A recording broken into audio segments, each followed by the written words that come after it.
Outlook pertumbuhan ekonomi Indonesia melambat. BPS mencatat pertumbuhan ekonomi pada kuartal 4 tahun 2019 hanya mencapai 4,97%, laju pertumbuhan ekonomi pada kuartal 4 tahun 2019 semakin melambat. Badan Pusat Statistik atau BPS mencatat ekonomi Indonesia hanya tumbuh 4,97%, melambat dibanding kuartal sebelumnya, sebesar 5,02%. maupun periode yang sama tahun lalu sebesar 5,18%. Akibat COVID-19, Bank Dunia memproyeksi perekonomian atau produk domestik bruto PDB Indonesia tidak akan tumbuh tahun ini. Indonesia diproyeksi mengalami fase mengkhawatirkan, yaitu dengan pertumbuhan 0% alias tidak bergerak. Lembaga donor keuangan ini mengatakan perkiraan pertumbuhan ekonomi ini harus dijadikan cambuk agar pemerintah dan Bank Indonesia semakin solid, terutama dalam menerapkan strategi bauran untuk mendongkrak perekonomian. Meski demikian, Bank Dunia memprediksi perekonomian Indonesia akan bangkit dan mencapai 4,8% di tahun 2021.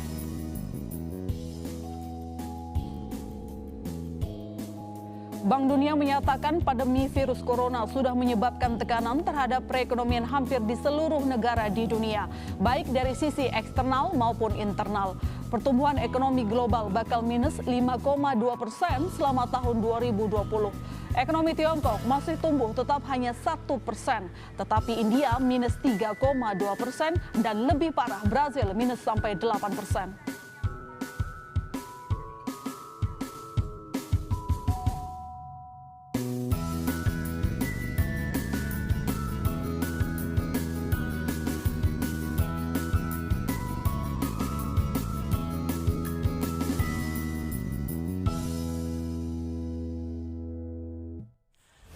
Tantangan ke depan tak lebih mudah saat imbas merebaknya virus corona di beberapa negara.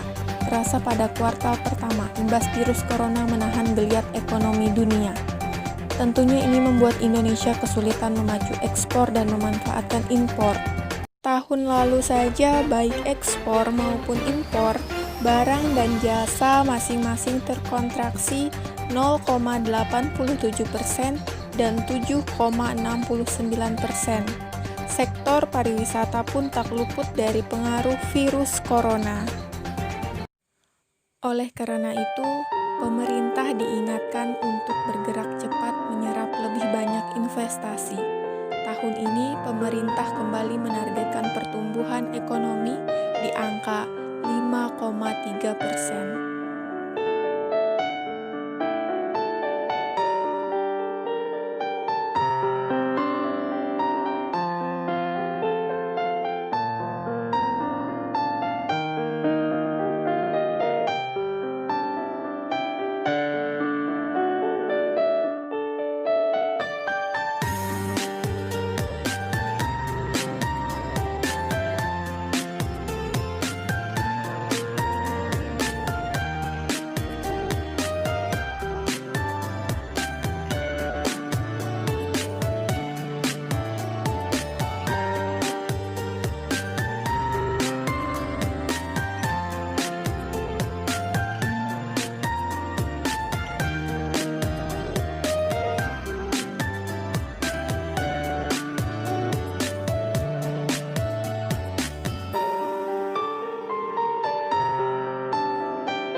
Situasi ekonomi global yang lesu semakin mengkhawatirkan. Bank Dunia meramal pertumbuhan ekonomi Indonesia tahun depan anjlok ke level 5%, turun dari prediksi sebelumnya 5,2%. Presiden Joko Widodo merespon ancaman situasi global ini. Ia mengunggah gambar payung di tengah badai di akun Instagramnya menggambarkan situasi ekonomi saat ini. Jokowi membubuhi pesan singkat kepada jajarannya, sedia payung sebelum hujan melalui ekspor, investasi, dan substitusi barang impor demi membendung tantangan perekonomian global. Kewaspadaan akan tantangan perekonomian juga ditegaskan Jokowi kepada Menteri Perdagangan dan Menteri Luar Negeri dalam rapat kabinet 30 Oktober lalu. Saya sudah menyampaikan baik pada Menteri Perdagangan dan Wakil Menteri Perdagangan, pada Menteri Luar Negeri dan Wakil Menteri Luar Negeri sudah saya sampaikan secara khusus bahwa perjanjian perdagangan harus kita lakukan secara terus-menerus tanpa henti. Kita telah menyelesaikan Indonesia Australia CEPA dan ini harus diteruskan ke negara-negara lain. Ini yang penting menurut saya segera diselesaikan dan saya minta dalam akhir tahun 2020 ini bisa diselesaikan. Timnya disusun yang fresh, tidak berganti-ganti. Kemudian penyelesaian dan eksekusi lapangannya juga terus dikerjakan, yaitu dengan Uni Eropa. Ini nanti akan berkaitan dengan peningkatan ekspor. Selain kerjasama dagang dengan sejumlah negara, ekspor dan investasi jadi titik berat pemerintah menghadapi gempuran situasi ekonomi. Namun pengamat ekonomi Peter Abdullah punya pandangan lain. Menurut Peter, kontribusi ekspor pada perekonomian Indonesia jauh di bawah kontribusi perdagangan domestik. Nah, ini yang mungkin juga berbeda dengan Bu Menteri ini.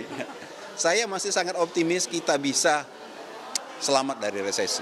Ya, karena kita punya modal yang besar. Ya, modal besar itu adalah pasar kita yang besar. Perekonomian kita tidak bergantung kepada perekonomian global. Kita bukan negara eksportir. Kontribusi dari ekspor terhadap pertumbuhan ekonomi kita itu sangat kecil. Ya, kita tidak bergantung kepada perekonomian global. Kita sepenuhnya sangat bergantung kepada domestik. Ya. Kontribusi dari domestik terhadap pertumbuhan ekonomi kita itu mencapai 80%. Jadi Indonesia menyasar 6 negara di wilayah ASEAN, termasuk Uni Eropa dan wilayah Pasifik, dalam peningkatan kerjasama perdagangan luar negeri. Namun kepastian kebijakan dan gerak cepat yang mumpuni dinanti publik dari ekonom Kabinet Indonesia Maju yang dipilih mengisi kursi menteri. Tim Liputan, Kompas TV.